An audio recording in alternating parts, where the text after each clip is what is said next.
سب سے پہلے خبر شامل کریں، گزشتہ 10 سال کے دوران ملک پر 24,000 ارب روپے کا قرضہ کس طرح سے چڑھا ہے۔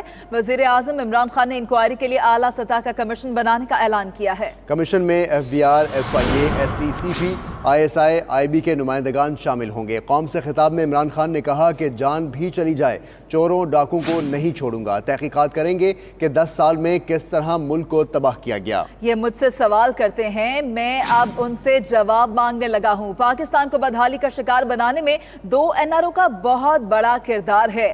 نواز شریف اور زرداری نے ملک کو نقصان پہنچایا، آج پھر سے ایک ہوئے بیٹھے ہیں۔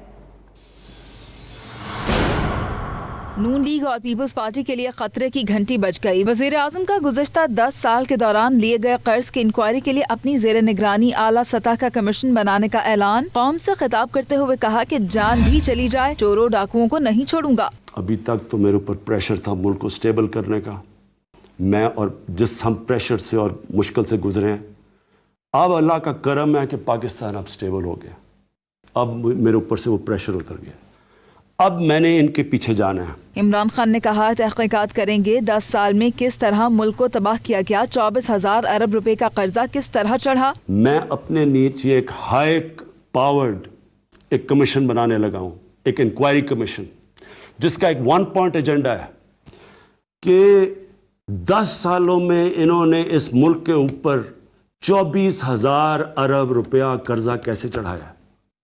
جو اقتدار میں ہوں گے، یہ میری کمیشن ان کو پوری طرح انویسٹیگیٹ کرے گی۔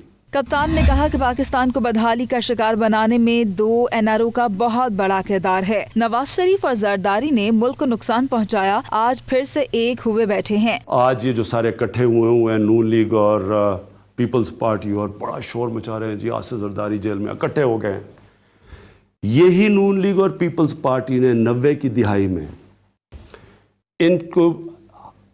ان کی دونوں کی حکومتیں 2 دفعہ گئیں، دونوں دفعہ کرپشن میں گئیں، اور دونوں کو کس نے کہا کرپٹ؟ یہ ایک دوسرے کو کرپٹ کہتے تھے۔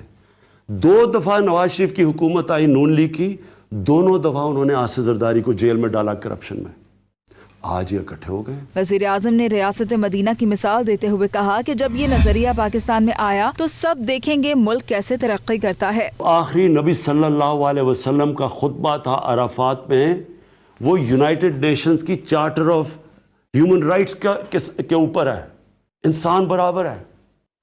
وہ ہے میرا نظریہ پاکستان کا، اور میں انشاءاللہ یہ نظریہ جو میرا ہے، یہ پاکستان کے اوپر جب آ گیا، اب دیکھنا یہ ہماری قوم کیسے اٹھتی ہے۔ عمران خان نے مزید کہا کہ یہ مجھ سے سوال کرتے ہیں، میں اب ان سے جواب مانگنے لگا ہوں۔